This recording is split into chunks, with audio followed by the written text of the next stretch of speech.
Dawn in the city of On was a ceremony. It began not with the crowing of roosters, but with a single, calculated ray of light piercing the precise gap between two grand temple pylons. That beam, like the finger of Ra himself, would sweep across the vast courtyard, awakening ancient reliefs from their slumber and landing upon marble floors worn smooth by generations of priests. The air was a sacred fog, thick with the scent of frankincense, storax, and myrrh, the lingering echoes of last night's prayers. In this timeless symphony of stone and incense, Asenath was the clearest, most vital note. She was more than the daughter of Potipharah, the high priest of On, who spoke with the gods. She was part of the temple itself, her flesh and spirit nourished by its sanctity. Every morning, as that first ray of light touched her elegant face, she felt not its warmth, but its command, the command to be perfect. Her jet-black hair was braided in the intricate style reserved for the consecrated, each strand a vow of loyalty. The pristine white linen she wore was without a single crease, a symbol of a soul devoted to the divine order. Since she was a child, Asenath's path had been as certain as the sun's journey across the sky. She would succeed her father. She had memorized thousands of hymns, the secret names of the gods, and the complex rituals that could appease the Nile's fury or beckon a bountiful harvest. Every step she took on the temple's cool stone floors was a calculated dance, every gesture of her slender hands a silent prayer. She was the living embodiment of Maat, the goddess of truth, order, and balance. She was her father's pride, the future of Egyptian faith. Her world was as vast as the desert, yet as orderly and safe as the temple's fortified walls. But the perfect melody of her life was shattered one sweltering afternoon when a royal messenger brought news from the pharaoh's palace. The news was not whispered, but decreed, cold and immutable. The pharaoh, in his political wisdom, had decided to reward his new vizier, the Hebrew named Joseph, who had interpreted his dreams and saved Egypt from impending doom. The greatest gift, the ultimate symbol of Pharaoh's favor, was a wife from the highest echelons of the old power, the daughter of the high priest of On, Asenath. The temple seemed to fall silent. The chanting ceased. The very smoke from the censers seemed to freeze in mid-air. Asenath felt the ground beneath her tremble. Joseph, that foreigner, the man from some nameless land, a former slave, a worshipper of a single, invisible god, a deity with no image, no grand statue, no magnificent temple, a god of the desert, wild and formless. Her heart, which had always beaten to the solemn rhythm of ritual, now hammered like a trapped bird. Was this an honor or a punishment? She looked up at the colossal statues of Horus, Isis, and Osiris, the gods she had served and loved her entire life. Their gemstone eyes glittered in the sun, but for the first time Asenath saw only emptiness. They met her horror with the cold, unfeeling silence of metal and stone. Had the gods grown angry, or had they abandoned her? She looked at her father Potipharah. His face, usually as serene as a sacred lake, was a mask of tension. He was a priest, but he was also a politician. He understood that Pharaoh's decree was not a request, it was a command. To refuse was to defy the supreme power of Egypt, an unthinkable act of madness. This marriage was not a union. It was a sacrifice. She, destined to be a beacon of Egyptian faith, was to become a political ornament, a bridge between the old religious authority and the new administrative power of an outsider. She would have to leave this sanctuary, this sacred air, this destiny she had always believed was hers. That night, Asenath knelt alone before the altar of Isis, the great mother goddess. She did not pray. She demanded, "Why?" she whispered to the golden statue. "Why have you allowed this?" But only the flickering oil lamps danced across the goddess's impassive face. Could a soul nurtured by the Nile and the prayers to Ra survive, being cast into the desert of a foreign faith? Would her clear, pure melody continue, or would it become lost and fade into silence? Asenath did not know. She only knew that the symphony of her life had just ended on a jarring, dissonant chord, and the next movement was a terrifying, unknown silence. The first meeting did not happen in the romantic shade of the royal gardens, with the gentle music of harps and flutes. It took place in a great hall of the palace, a space designed to overwhelm, with towering columns and walls decorated with the pharaoh's military triumphs. The air was so formal it was suffocating. Every sound echoed and was swallowed by the room's immensity. Asenath entered, resplendent in the finest linen, her makeup elaborate, her neck and wrists heavy with gold and lapis lazuli. She felt less like a bride-to-be and more like a sacrificial offering, meticulously prepared for a foreign god. She kept her back straight, her chin high, a posture drilled into her since childhood to mask all emotion. She was Potiphar's daughter. She would not show her fear. Joseph was already there, his back to her, looking out a large window toward the sprawling construction of new granaries. He wore not the robes of a priest or the armor of a general, but the simple, elegant attire of a high-ranking Egyptian official. When he heard her footsteps, he turned slowly. Asenath had steeled herself to face an arrogant man, a foreigner drunk on his newfound power. But the man before her was entirely different. He was tall, with the solid build of someone accustomed to physical labor, yet it was his eyes that struck her. They were a deep, quiet brown, and in their depths Asenath saw no gloating pride, no lust for power. She saw a profound sadness that had been washed clean by an even more profound peace, a stillness that did not belong in the glittering, noisy world of the Egyptian court. He bowed his head to her respectfully, a gesture of deference that surprised her. "Lady Asenath," his voice was deep and steady, with no trace of a foreign accent. "It is my honor."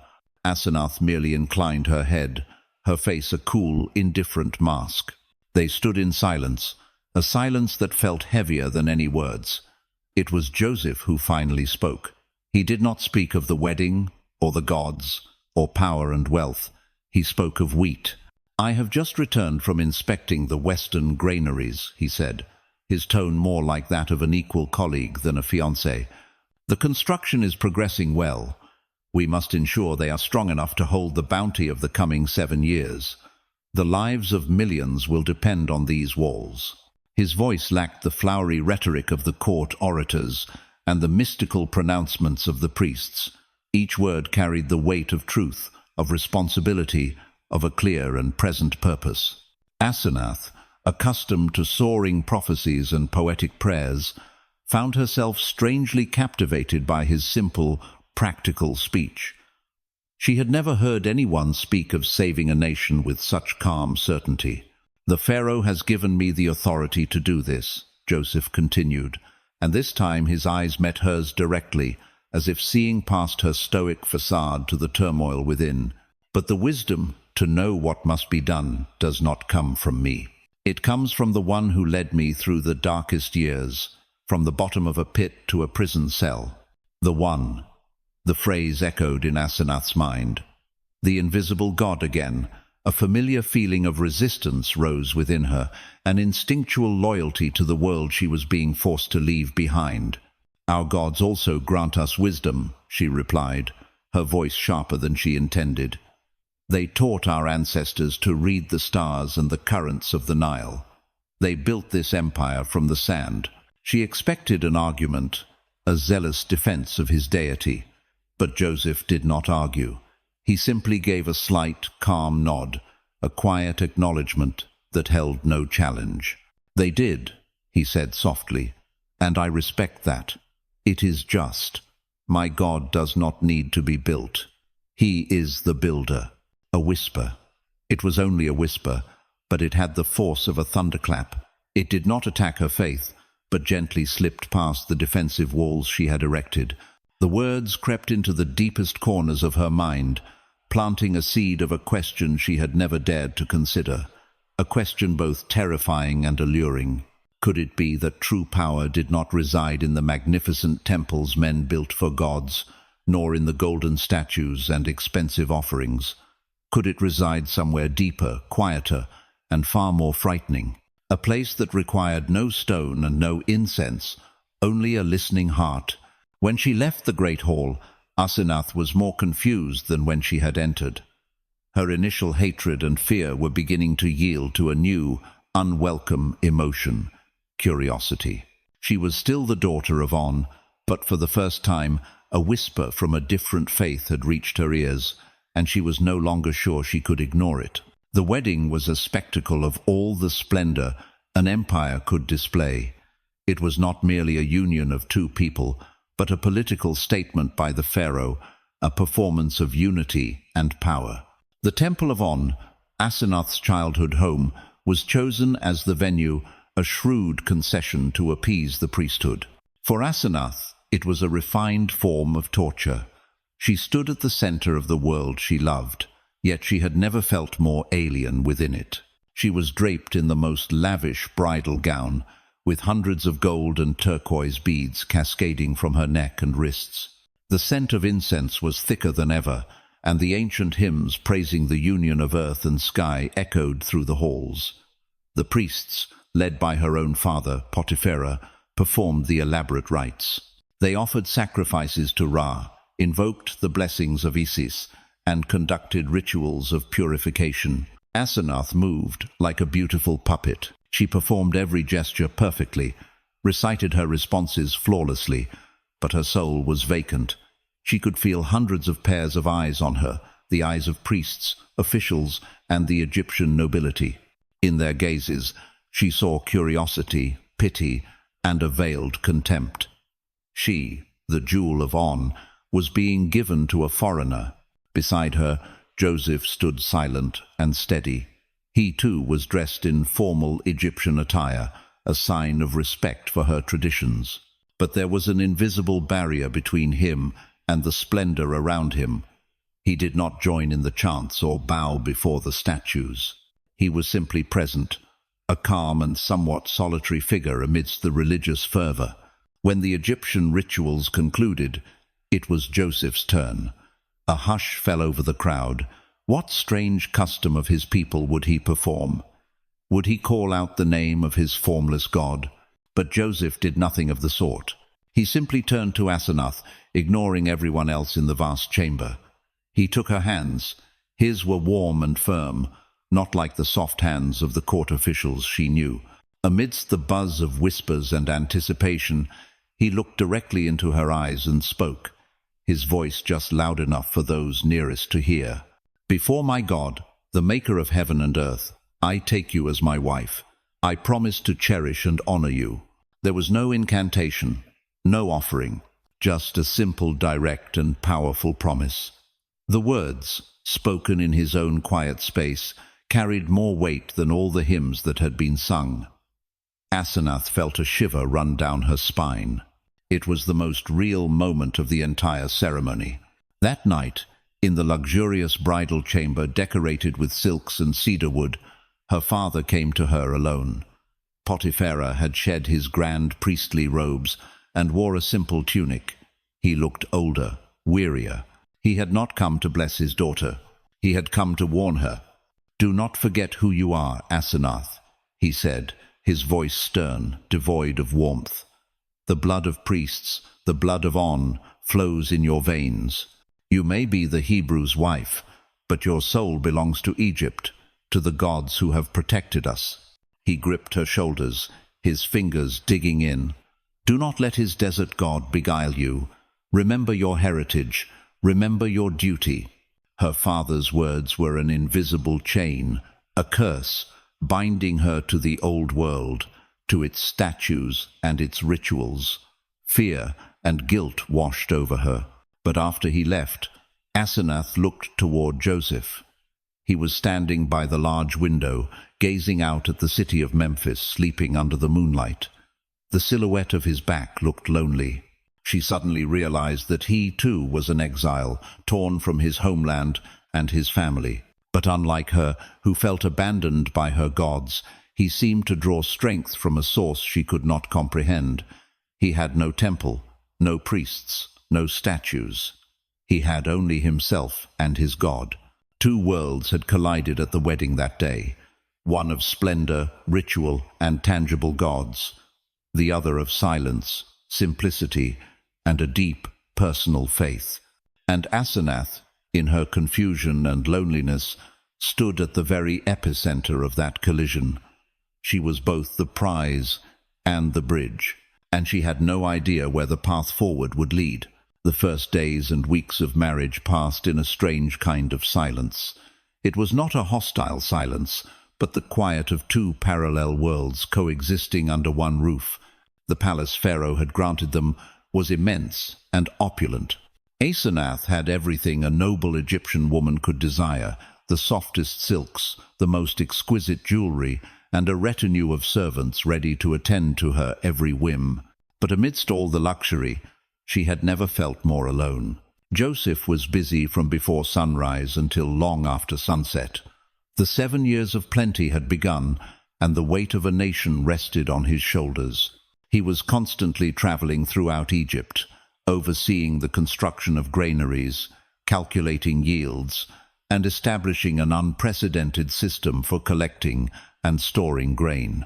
When he was at the palace, his time was consumed by meetings with officials and governors, resolving the countless administrative challenges.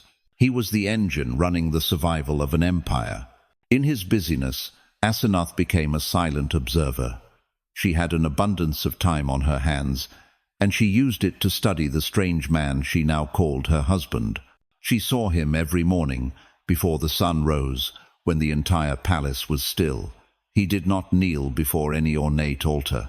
He would simply stand alone in the garden or by a window, his eyes closed, in absolute stillness. Sometimes his lips would move silently. Asenath, watching from a distance, could not hear what he was saying, but she sensed they were not memorized incantations like those of her priests. It looked more like a conversation, an intimate and private dialogue with someone unseen. She watched how he treated those around him. He was firm and decisive with the lazy or corrupt, but patient and just with the farmers and laborers. Once, she witnessed a wealthy official bring a priceless gift, hoping for preferential treatment in acquiring a plot of fertile land. Joseph refused the gift, politely but unequivocally. "The law of Pharaoh applies to all," he said, his voice calm. "Favor cannot be bought with gold. It must be determined by justice." That act left a deep impression on Asenath. In the world she knew, power and wealth were intertwined.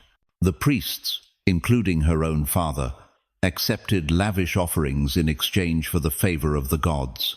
But Joseph acted as if he were accountable not to men, but to some invisible judge, one who demanded absolute integrity. Joseph's silence about his faith was more powerful than any sermon. He never tried to convert her, never disparaged her gods. He simply lived his beliefs. That silence created a vacuum, and in that vacuum, Asenath's questions began to grow. Her gods demanded offerings, grand ceremonies, constant pleas, and sacrifices. They always seemed to need appeasing, coaxing.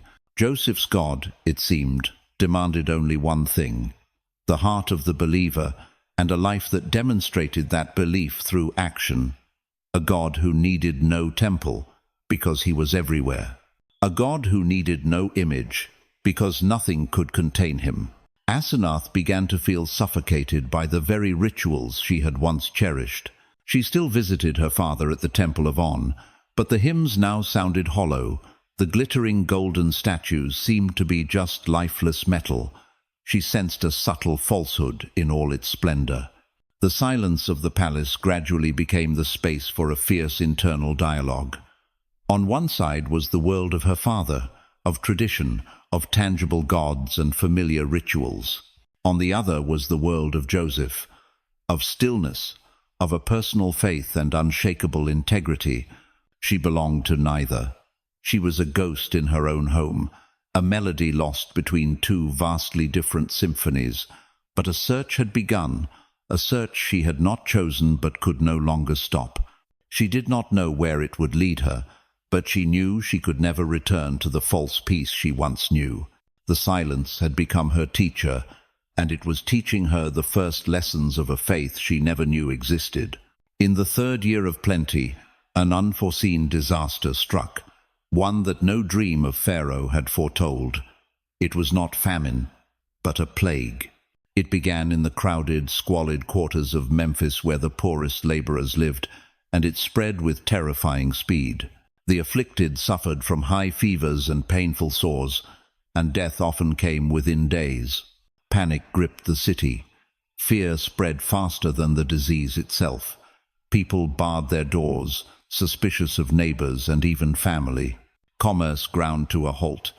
The construction of the great granaries stalled as workers fell ill or fled. Immediately, the priests of the Temple of On, under Potiphar's direction, took action. They organized the grandest prayer ceremonies, lasting day and night. The smoke of incense clouded the city, and the sound of drums and chants was incessant. They offered the most precious sacrifices to the gods, unblemished bulls, gold, and the finest wines, pleading for mercy and hoping to appease the wrath of Sekhmet, the goddess of pestilence. Asenath's father, his face grave and weary, prayed before the populace, promising that the gods would soon listen and intervene. Meanwhile, Joseph also acted, but in a completely different way. He did not organize public prayer meetings.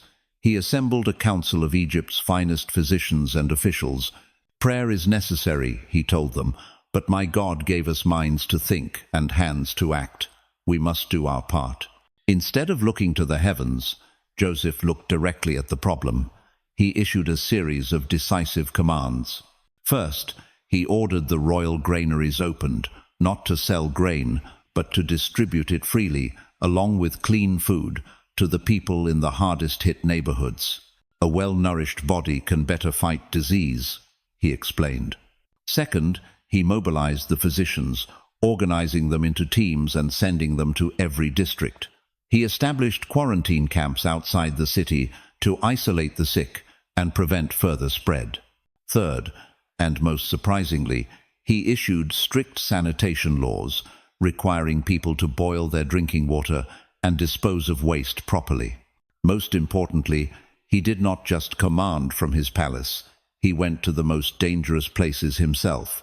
Dressed in simple clothes, with only a few guards, he walked through the wretched streets and visited the quarantine tents. He did not touch the sick, but he spoke to them, offering comfort and hope. He supervised the food distribution to ensure there was no corruption. He worked tirelessly, his face a mask of calm determination, even when surrounded by death and despair. Asenath, from the safety of her palace, heard of all this. She was terrified for her husband's safety. One evening, when he returned, exhausted and covered in dust, she could not hold back her fear. "Are you not afraid?" she asked, her voice trembling. "Are you not afraid of angering the gods by not offering sacrifices? Are you not afraid of catching the sickness yourself?" Joseph looked at her. His eyes showed a deep weariness, but also an unshakable resolve. He placed a gentle, reassuring hand on her arm. "I fear my God, Asenath, but that fear does not paralyze me. My God taught me to love my neighbor as myself. Fear does not save lives, but action and mercy can." And then a miracle happened. Not a miracle from the sky with thunder and lightning. It was a human miracle, guided by divine wisdom. Slowly, over several weeks, the plague began to recede. The death toll fell. Panic was replaced by a new order, and the people, instead of praising the gods, praised the wisdom and courage of the vizier Joseph. Asenath stood on her balcony, looking down at the city slowly coming back to life. The ceremonies at the Temple of On continued, but the chants now sounded faint and irrelevant. She had witnessed two responses to a catastrophe. One was grand ritual aimed at appeasing unseen deities. The other was practical, compassionate action aimed at saving visible human beings. For the first time in her life, Asenath realized that true power, true holiness, might not come from placating the gods, but from acting on the will of a God who cared more for people than for expensive sacrifices. Her worldview, built on a foundation of stone and incense, was shaken to its very core. A crack had appeared, and through that crack, a completely new kind of light was beginning to shine into her soul. After the plague had passed and life in Memphis returned to normal, something inside Asenath broke irreparably. The silence in the palace was no longer a space of curious observation. It had become a place of deep and painful contemplation. What she had witnessed forced her to confront a truth she had subconsciously avoided her entire life. One morning, without telling anyone, Asenath ordered a chariot to take her back to the city of On. She wore no formal robes, no jewelry. She was cloaked in a simple mantle, her hair and face veiled. She needed to return to that place, not as the high priest's daughter, but as a seeker of truth, an anonymous observer. As she walked through the temple gates, the familiar scent of incense no longer brought a sense of sacred peace. Now it felt suffocating. The chanting that echoed from the great hall sounded like meaningless, repetitive noise. She moved silently through the corridors, places where she had once walked with reverent awe. She looked at the giant golden statues of the gods, faces she once believed held the wisdom of the universe. Now, in the clear light of day, they were just exquisitely crafted pieces of metal, cold and lifeless. Their gemstone eyes stared past her, showing no recognition, no life. The splendor that had once overwhelmed her with pride now exposed a terrifying emptiness. She saw the priests performing their rituals. They moved in ancient patterns, presenting offerings, reciting complex incantations. But Asenath no longer saw a sacred connection. She saw men performing habits, actions passed down through generations, perhaps without fully understanding their meaning anymore. They were trying to manipulate the gods with rituals, instead of seeking their will. Finally, she made her way to her father's private chamber. Potipharah was seated, reviewing scrolls that detailed the temple's assets. He looked up in surprise, his face hardening as he took in her common attire. "Asenath, what are you doing here? And why are you dressed like a commoner?" Asenath took a deep breath, trying to keep her voice from trembling. She had come a long way to be here, not to argue, but to find an answer.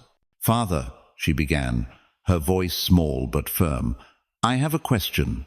Potipharah set down the scroll, eyeing his daughter with suspicion. When the plague raged through Memphis, Asenath continued, when people were dying in the streets, when the sound of mourning was everywhere, where were our gods? The question hung in the air, as sharp as a blade. Potipharah was stunned. He could not believe that his daughter, the jewel of his temple, could ask such a thing. "Do not speak blasphemy, Asenath," he snapped, his anger masking his confusion. "The gods test us. They test our faith. We prayed, we sacrificed, and the plague passed. That is proof of their mercy." The plague passed because Joseph opened the storehouses, because he set up quarantines, because he taught the people hygiene, Asenath countered, her voice gaining strength. "Those were real actions, Father, not our chants. You have been bewitched by that Hebrew." Potipharah shot to his feet, his face flushed with rage. "He has filled your head with treasonous thoughts. Or has he shown me a truth I never dared to see?" Asenath blurted out, tears now streaming down her face, that perhaps the power is not in these statues. Joseph did not plead with gods. He acted. He saved people. Is that not more sacred, Father, to serve men rather than stone and gold? That confrontation was the final, unspoken break. Potipharah looked at his daughter, not as his successor, but as a stranger, a traitor. In his eyes, she had been corrupted by the desert faith. His disappointment and anger were a wall rising between them. Asenath knew there was nothing more to say. She bowed her head one last time, a final gesture of respect for the man who had raised her. Then she turned and walked out of the chamber, out of the temple. She left that place with a broken heart. the pain of her loss greater even than when she had first received Pharaoh's decree. She had lost her home, her childhood faith, and perhaps the love of her father. But amid the pain, a strange new feeling was blooming. Freedom. She was free from the weight of a legacy she no longer believed in. She had dared to question, dared to face the truth. The idols in her soul had crumbled. The foundations of her life were dust. But now, on that empty ground, she was perhaps on her way to finding herself, and to building a new home, one made not of stone, but of faith. Following the painful schism with her father and her old world at the Temple of On, Asenath drifted in a vast, quiet space. She lived in Joseph's palace no longer as an observer, but as an exile in her own land. The grief of her loss enveloped her, but it was not a grief of despair. It was like the stillness of a field after a great storm, ravaged but also cleared for new seeds to be sown. It was in this fragile and disorienting period that an unexpected joy arrived. Asenath was with child. The news was a ray of light after a long and devastating reign. For the first time in what felt like an eternity, a real sense of hope bloomed within her. A new life was growing inside her, a life that belonged neither to the past at the Temple of On, nor entirely to the foreign world of Joseph. It was hers, a tangible bridge connecting the two shores of her life. Joseph received the news with a quiet but profound joy. He became even more attentive. Despite the immense pressures of his office, he made time every evening to sit with her, telling her stories of the stars over his native desert, stories of his forefathers, Abraham, Isaac, and Jacob. He did not preach, he simply shared. And Asenath, in her quiet state, listened. She began to see the common thread running through the tales, a God who did not just demand ritual, but who walked with, protected, and made covenants with his people. The 9 months passed. When the pains of labor finally ceased, and the first cry of a newborn echoed through the palace, Asenath felt as though she herself had been reborn. It was a healthy, beautiful boy, with his mother's dark eyes and his father's strong features.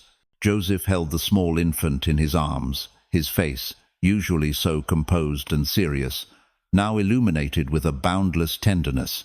He looked at the child for a long moment, then turned to Asenath, who lay exhausted but peaceful on her bed. "His name shall be Manasseh," he said, his voice thick with emotion. Asenath looked at him, waiting for the explanation. Joseph smiled, a rare and warm smile. He explained the name's meaning in Hebrew. "It is because God has made me forget all my trouble and all my father's household." The words struck the deepest chord in Asenath's soul. She understood the name's meaning in her own way, in a way that was perhaps even deeper than Joseph could imagine. Manasseh, to forget. For Joseph, it meant forgetting the betrayal of his brothers, the despair of the pit, the long years of unjust imprisonment. It was the healing of past wounds, an acknowledgement that God had turned his pain into glory. But for Asenath, the name meant even more. To forget. It was to forget the empty golden idols that had remained silent in her hour of need.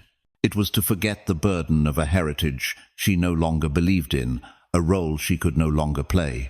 It was to forget the coldness in her father's eyes at their last meeting, to forget the pain of being cut off from her family and her roots.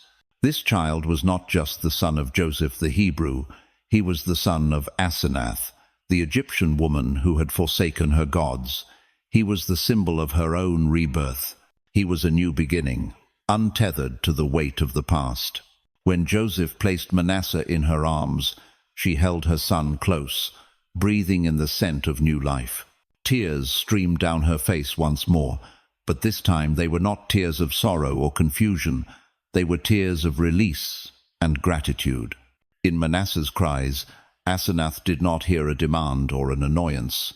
She heard the beginning of a new melody, a melody that was her own. A melody written not on the stone walls of a temple, but with love and hope in a small family, where a Hebrew man and an Egyptian woman were learning to forget the past in order to build a future. Manasseh was the very first note of that symphony. The next few years passed in a state of peace Asenath had never thought possible. Manasseh's arrival had filled the empty spaces in the palace and in her soul. The daily tasks of motherhood, of watching her son grow, gave her life a new, simple, and tangible purpose. Her relationship with Joseph deepened as well. The silence between them was no longer the space of two strangers, but a comfortable understanding that needed no words. She grew accustomed to his quiet morning prayers, and instead of feeling excluded, she found in them a source of peaceful strength that radiated through their home. She no longer tried to understand Joseph's God with the intellect of an Egyptian priestess. Instead, she began to experience him through the character of her husband, in his unwavering integrity, his boundless mercy, and his steadfast love for her and their son. Her faith was no longer an imitation or a rational choice. It had taken root organically in her heart, like a seed planted in soil that had been tilled by pain and disillusionment. She was finding a God who dwelt not in cold temples, but in the laughter of a child, the righteousness of a husband, and the peace of a healed soul. A few years later, their joy was multiplied when Asenath gave birth to a second son. He too was healthy and beautiful, a perfect blend of his Egyptian and Hebrew heritage.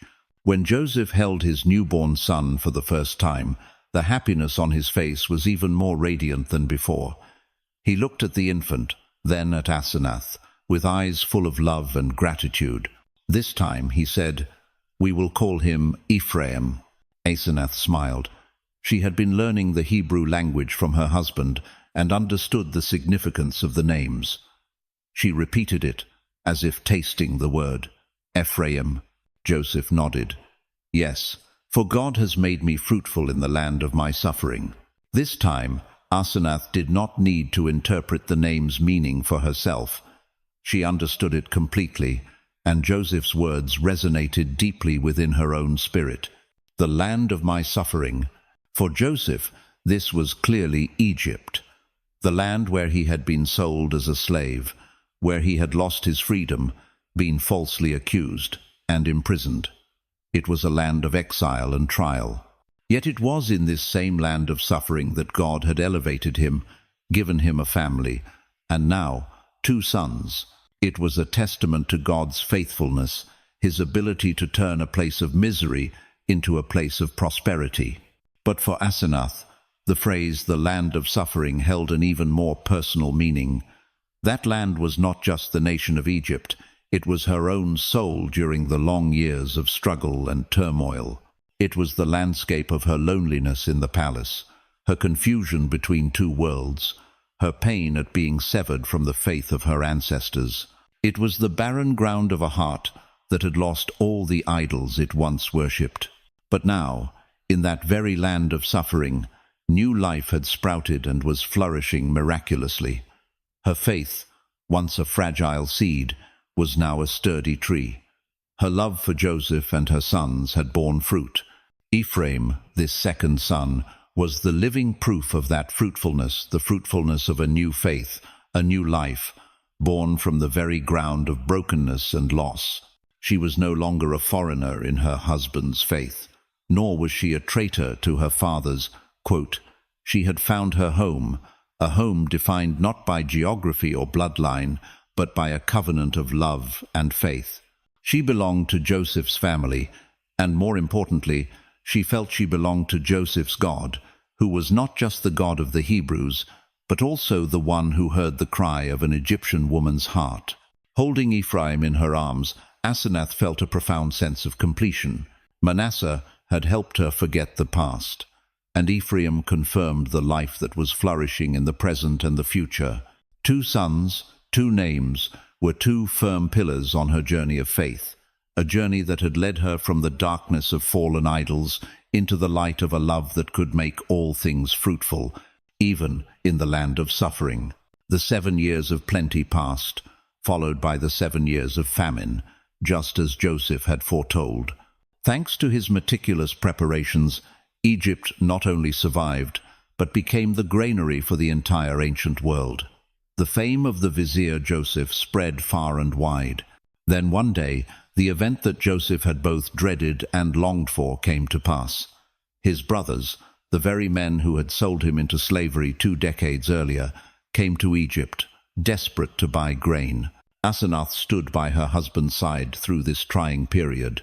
She witnessed his internal struggle, the tests he put his brothers through, and finally, the tearful reunion that took place in their own palace. She saw the power of forgiveness, a power even greater than that of a vizier. She came to understand her husband's God on a deeper level, a God of redemption and reconciliation. Following the reunion, Joseph's entire clan, led by his elderly father Jacob, was brought to Egypt to settle in the fertile land of Goshen. For Asenath, this was a new and anxious chapter. She was an Egyptian. Worse, she was the daughter of the high priest of On, a symbol of the very faith her husband's people considered pagan. Would his family accept her? Would Jacob, the great patriarch of Israel, the man who had wrestled with God himself, accept grandchildren who carried half Egyptian blood?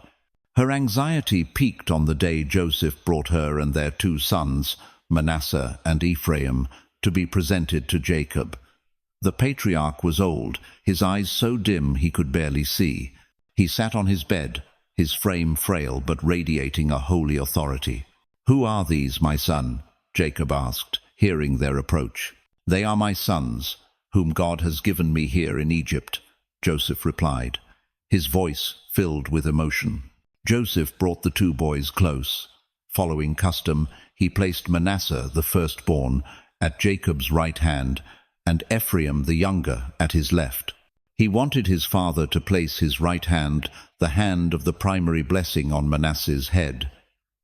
Asenath watched, holding her breath, her heart pounding. This was the moment that would define her son's future within the clan of Israel. But Jacob did something extraordinary. He stretched out his hands, and then deliberately crossed them. He placed his right hand on the head of Ephraim, the younger son, and his left hand on the head of Manasseh, the firstborn. Joseph, seeing this, quickly tried to intervene. He assumed his father's poor eyesight had caused a mistake. He took hold of his father's right hand to move it to Manasseh's head. "Not so, my father," he said. "This one is the firstborn. Put your right hand on his head." But Jacob refused. His voice, though weak, was firm and filled with prophetic certainty. "I know, my son, I know." He looked toward the 2 figures he could not clearly see, yet he seemed to be gazing deep into their future. He also will become a people, and he also will be great. Nevertheless, his younger brother will be greater than he, and his descendants will become a multitude of nations. Then he blessed them, and through them he blessed Joseph.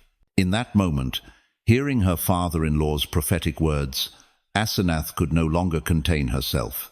She turned away and wept.